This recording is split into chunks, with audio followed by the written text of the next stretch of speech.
මේ මාළු ටැංකියේ තියෙන වතුර ටික ඔක්කොම අයින් කරලා සුද්ධ කරන්න එපා කියලා කියන්නේ. ඔව්. විල් පාට බෙහෙත් එක ගැන කියද්දි මට පොඩ්ඩක් hina යනවා. මොකද ඒ දේවල් දන්නේ නැද්ද? මොකක්ද වෙලා තියෙන්නේ? විඩාබර මනසට සැහැල්ලුවක් එකතු කරන හොඳම දෙයක් තමයි විසිතුරු මසුන් ඇති කිරීම කියන්නේ.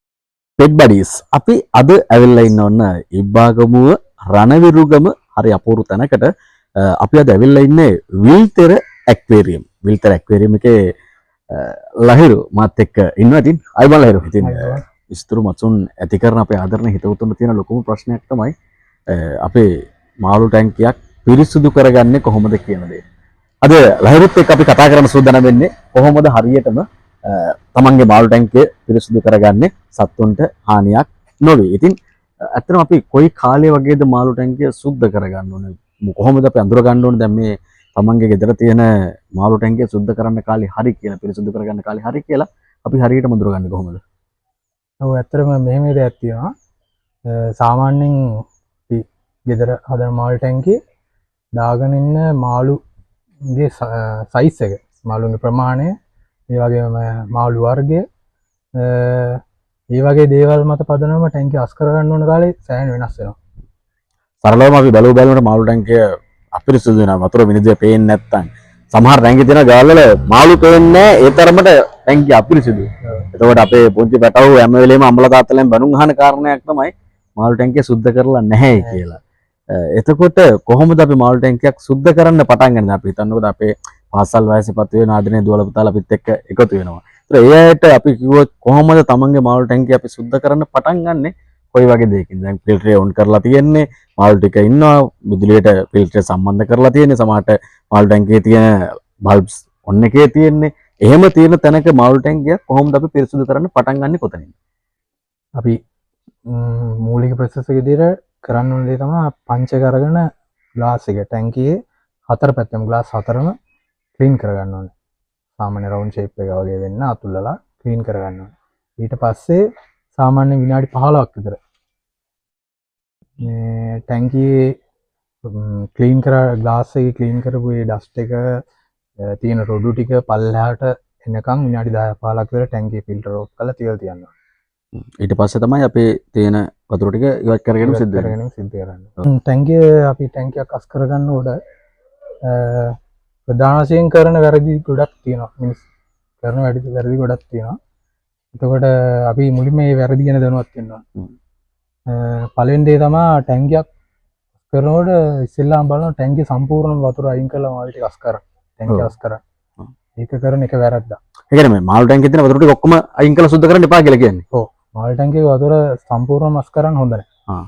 හරි. අපි ඉස්සෙල්ලා මේක දැන් අන්ප්ලග් කරලා කරන්ට් එකෙන් අයින් කරලා බල්බ්ස් ටික ඕෆ් කරලා ෆිල්ටර් ඕෆ් කරලා ඊට පස්සේ පටන් ගන්නවා. ඊට පස්සේ පටන් ගන්න ඕනේ. ඒ අස් කරගන්නකොට අපි බලන්න ඕනේ සාමාන්‍යයෙන් ඉන්න මාළුන්ගේ ලොකුම මාළුවා. එතකොට මේ ලොකුම මාළුවාගේ ඉඳලා සාමාන්‍යයෙන් අඟල් 3ක් 4ක් වගේ වතුර ඉතුරු වෙන්න. එහෙම අපි අස් කරගන්න කියන්නේ සාමාන්‍යයෙන් ගොඩක් සම්මත ක්‍රමයක් තියෙනවා අයියේ මේ වතුර ටැංකියක් මාළු ටැංකියක් අස් කරගන්නකොට 50%ක් එහෙම නැත්නම් 25%ක් වතුර ලෙවල් එක ඉතුරු කරන්න කියලා.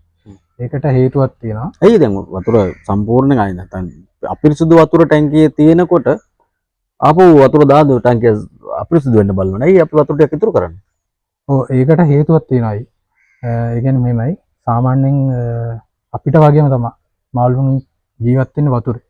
ඒකට මාළු වතුරේ ජීවත් වෙනකොට මාළුන්ට හිතකර බැක්ටීරියා වර්ග, එතකොට පෝෂක ද්‍රව්‍ය වතුරේ හැදෙනවා.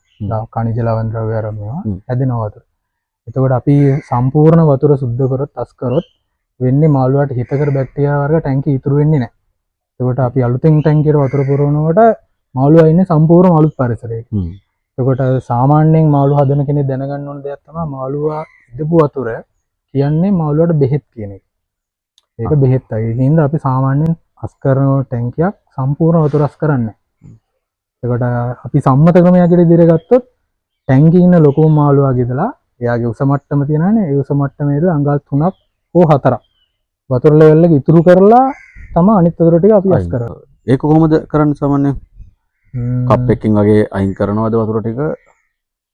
ඔව් ඒක ඇවිල්ලා ආයේ මේ එක එක කට්ටිය එක එක විදිහට කරනවා. සමහර කට්ටිය ඔය කෝප්පයක් පාවිච්චි කරලා එහෙම අයින් කරනවා. සමහර කට්ටිය ඉන්නවා ටැංකියට දාලා තියෙන මෝටරේ පාවිච්චි කරලා මෝටරේ වතුර අයින් කරගන්නවා. සමහර කට්ටිය ඉන්නවා හෝස් එකක් දාලා හෝස් එකෙන් ක්ලීන් කරගන්නවා. හෝස් එකක් වගේ දාලා දැන් වතුර ටික වතුරට දාලා අපි යන ලයින් එකෙන් වතුර එළියට යන එකනේ කරන්නේ. හෝස් එකෙන් සමහර දැන් ටැංකිය පතුලේ තියෙන්න පුළුවන් වැලි ගල් වගේ දේවල් ඉතින් අපේ සාක පැලෑටි තියෙනවා. ඒ දේවලුත් ඇදලා එන්න පුළුවන් නේ අරකින්. ඔව් එහෙම සම්භාවිතාවක් තියෙනවා. ඒක තියෙන්නේ ටැංකිය සුද්ධ කරන එක්කෙනා අතේ තමයි ඒක තියෙන්නේ. සාමාන්‍යයෙන් අයියේ අපි යටට චිප්ස් ගල් දාලා තියෙනවා කියලා හිතන්නකො. එතකොට අපි දැනගන්න ඕන බටේ හෝස් එක දානකොට ටැංකිය පතුලටම නොදා සාමාන්‍ය චිප් ගල් එකේ ඉඳලා සෙන්ටිමීටරයක් විතර ස්පේස් තියෙන උඩට හිටින්න විදිහට හෝස් එක අල්ලුවට පස්සේ ගල් ඇදිලා යන සම්භාවිතාවය අඩුයි. එතකොට ගල් අස්සේ රැදිලා තියෙන රොඩු අර තියෙන ජරා වරව මේවා හෝස් එක දිගේ ඇදිලා යනවා. එතකොට අපි හෝස් එක අල්ල ගන්න ඕන අර ක්‍රමෙටම.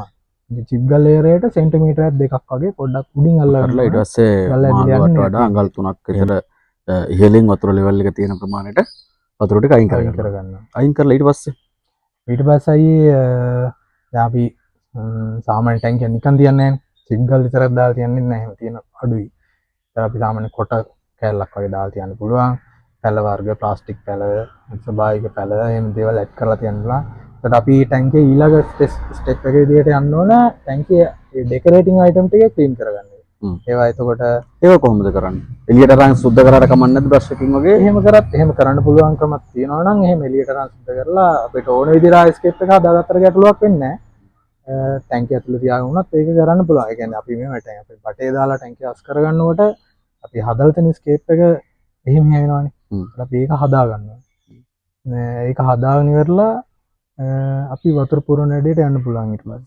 වතුර ආපු බටේකින් දැන් අපි දැන් සුද්ධ කරලා නව කරාට වතුර ටිකක් තව යම් ප්‍රමාණයක් ටැංකිය ඇතුළේ තියෙනවනේ. ඒනොට අලුත් වතුර එකතු කරද්දි දැන් අර පොඩි සද්දයක් එකද අපි එහෙනම් වතුර ටික කෙලෙත් වෙනවනේ. ඒතර ආයෙ අර ඇතුළේ තියෙන සමහරට 100ක් ඔගේ ඩස්ට් එක ඉවරලා නැති වෙන්න පුළුවන් තියෙන්න පුළුවන්. ඒතර අපි හදලා තියෙන සෙටප් එක වෙනස් වෙන්න පුළුවන්. ඒතර එහෙම වතුර කැලත් වීමක් නැතුව කොහොමද එකතු කරගන්නේ? ඔව් ඒකට පාවිච්චි කරන්න පුළුවන් ක්‍රම දෙක තුනක් තියෙනවා. සාමාන්‍යයෙන් අපිට දිනදා ගෙදර shopping නුර හොයන්න පුළුවන්. ඒතර අපි කරන්න ඕන සාමාන්‍ය shopping නුරයක් වතුරට දාලා shopping නුරේට හෝස් එකෙන් වතුරට shopping නුරේට වැටෙන විදිහට අල්ලන එක. එතකොට සාමාන්‍යයෙන් අයියේ දේවල් දෙක තුනක් අපිට කාර්යයන් දෙක තුනක් ඉෂ්ට කරගන්න පුළුවන්. පළවෙනි දේ තමයි අයියා කිව්වත් වගේ අර රොඩු කැලැත්තෙන එක අවම කරගන්න. මොකද වැටෙන්නේ වතුර shopping නුරේට ඉඳලා වතුර පැතිරලා යන හින්දා ඇවිස්සෙන් තියෙන සම්භාවිතාව සෑහෙන අඩුයි. දෙවෙනි එක තමයි සාමාන්‍යයෙන් අපි ඉතුරු කරපු 125 තියෙන මාළුන්ට හිතකර බැක්ටීරියා වර්ග වලටත් නැවත ප්‍රතිනිෂ්පාදනය වෙන්න ඔක්සිජන් ඕන. එතකොට ඒකට අපි ඔක්සිජන් සප්ලයි එකක් දෙන්න ඕනේ. අපි පිටතින් ඔක්සිජන් දෙනවට වඩා ලේසිම ක්‍රමය තමයි අපි ටැංකියට වතුර පුරවනකොට අර shopping නුරේ හරහා වතුර පැතිරලා යන හින්දා ඔක්සිජන් කලාව වෙන තියෙන සම්භාවිතාව සෑහෙන වැඩි. ඒ කියන්නේ ටැංකිය පුරාම අවශ්‍ය ඔක්සිජන් ප්‍රමාණයත් පැතිරෙනවා. එහෙම ටැංකිය සම්පූර්ණ ප්‍රමාණයට වතුර පුරවා ගැනීම කරනවා. ඊට පස්සේ තමයි අර අපි දාන නිල් පාට බෙහෙත් එක එහෙම නැත්නම් ලුණු ඒ වගේ දේවල් එකතු කරන්නේ නේද? නිල් පාට බෙහෙත් එක ගැන කියද්දි මට පොඩ්ඩක් hina යනවා. මොකද ඒ දේවල් දාන්නේ නැද්ද? මොකක්ද වෙලා තියෙන්නේ? එහෙම ඒක තමයි. ඒ ඇවිල්ලා ඇක්වේරියම් වලින් සාමාන්‍යයෙන් Facebook එකේ වගේ දේවල් වලින් සමාජයට දීලා තියෙන වැරදි ආදර්ශ. මෙතිලින් බ්ලූ කියලා තමයි ඔය නිල් පාට බෙහෙත් එකට කියන්නේ.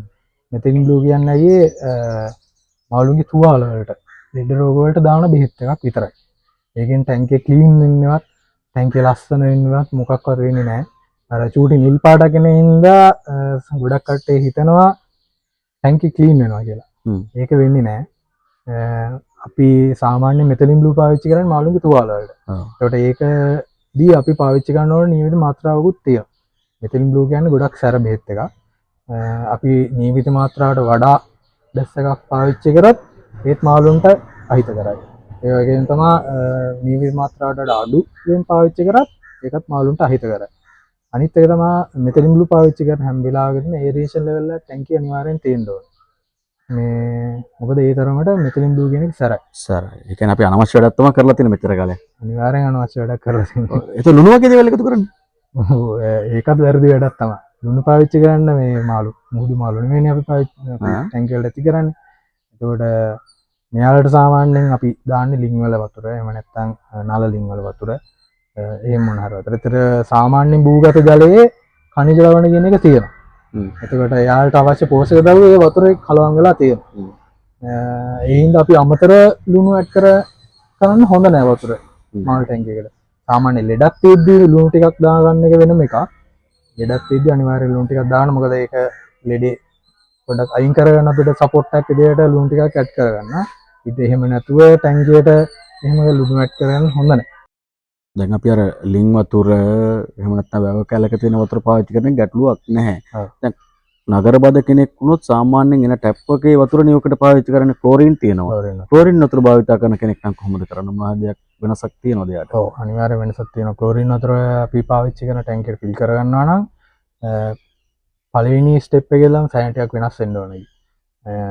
එතකොට අපි වතුර මට්ටම අර කිව්වා වගේම අඩු කරගත්තට පස්සේ ටැංකියේ තියෙන වතුර වලින් වතුර ටිකක් අපි වෙන බේසම වලට එකතු කරගන්න ඕනේ. එකතු කරගෙන ටැංකියේ ඉන්න මාළු ටික අපි අයින් කරගන්න ඕනේ.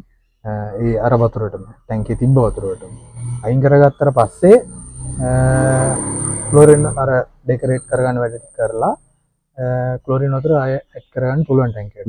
ඒ ඇඩ් කරගත්තට පස්සේ අයියේ ඇක්වේරියම් ෂොප් වල තියෙනවා ඇන්ටි ක්ලෝරින් කියලා බෙහෙත් එකක්. ඇන්ටි ක්ලෝරින් කියලා බෙහෙත් එකක් තියෙනවා. ඒ බෙහෙත් එක අරගෙන ටැංකියේ වතුර පරිමාව බලලා ඒ අදාළ මාත්‍රාව ටැංකියට දාන්න ඕනේ. කොහොමද අපි හරියටම අඳුරගන්නේ මෙන්න මේ ටැංකියට මෙන්න මේ මාත්‍රාවෙන් තමයි මේක දාන්න ඕනේ කියන්නේ? ඔව් ඒක ඒ බෙහෙත් බෝතලෙම ගහලා තියෙනවා. සාමාන්‍යයෙන් ඒ ලීටර් ගානට අදාළ පරිමාව කියලා ගහලා තියෙනවා. සාමාන්‍යයෙන් තියෙන ඒ ඩෙස් එක දාගත්තට පස්සේ ටැංකියට ෆිල්ටර් එකක් තියෙනවා නම් ෆිල්ටරේ ඔන් කරලා විනාඩි 10ක් විතර තියන්න ඕනේ. සර්කියුලේෂන් එක හැදෙන්න තියන්න ඕනේ. ඒ තිබ්බට පස්සේ අර බෙහෙත් එක දාන හින්දා වතුරේ තියෙන ක්ලෝරින් වාෂ්ප වෙලා යනවා. ඊට පස්සේ අපිට මාළු ටික ඇඩ් කරගන්න පුළුවන්. රයිට්. ඒතර ඔන්න ඔය විදිහට තමයි අපි මාළු කොහොමද ටැංකිය සුද්ධ කරගන්නේ, කොච්චර වතුර ප්‍රමාණයක්ද පුරවගන්නේ. ඊට පස්සේ මාළු ටික පරීක්ෂණයතු ඉන්නේ කොහොමද කියන්නේ අපි එහෙම වතුර ටිකක් සුද්ධ කරගෙන වතුර ටිකත් එකතු කරලා ඔක්කොම ඉවරනාට පස්සේ සමහර විට මාළුවෙකුට මහක් කර අපහසුතාවයක් තියෙනවා නම් ඒ වතුරේ මහක් කර සංඝටක වල වෙනසක් වෙලා තියෙනවා නම් ඒක අඳුර ගන්න පුළුවන්. මාළුන්ගේ හැසිරීමෙන් අපිට ඒක අඳුර ගන්න පුළුවන්කමක් තියෙනවා. අනිවාර්යයෙන්ම පුළුවන් ඒක. එහෙම දෙයක් තියෙනවා. අපි සාමාන්‍යයෙන් ටැංකියක් අපේ ටැංකියනේ අස් කරන්නේ. ඒතර අපි සාමාන්‍යයෙන් දන්නවා මාළුවා කොයි වගේ ඇක්ටිව්ද, කොහොමද ඇක්ටිව්, එයාගේ කොහොමද ක්‍රියාශීලීත්වය තියෙන්නේ කියන අරගෙන අදහසක් තියෙනවා අපිට. එතකොට අපි අලුතෙන් ටැංකියකට වතුර අලුතෙන් පුරව ගන්නකොට වතුරේ මොකක් හරි ප්‍රශ්නයක් තියෙනවා නම් මාළුවාගේ අර කලින් තිබ්බ ක්‍රියාශීලී ගතිය ගොඩාක් දුරට අඩු වෙනවා. ඒකට මාළුවා බලනවා නිතරම මුල් එකට වෙලා ඉන්නේ. එහෙම නැත්නම් එක තැනකට වෙලා ඉන්නේ. පීනන්නේ නැතුව. සමහර මාළු ඉන්නවා වතුර උඩ මට්ටමට වෙලා එළියෙන් අමාරුවෙන් හුස්ම ගන්න දඟලන මාළු ඉන්නවා. ඒකට ඒ වගේ වෙලාවලට අපි දැන ගන්න ඕන වතුර මොකක් හරි ප්‍රශ්නයක් තියෙනවා කියන එක. ඊට පස්සේ අපිට ඒකට අදාළ ක්‍රියාමාර්ග ගන්න පුළුවන්. සාමාන්‍යයෙන් වතුර මට්ටමට ඇවිල්ලා හුස්ම ගන්නවා නම් අයියේ ඔක්සිජන් මට්ටම අඩුයි කියන එක.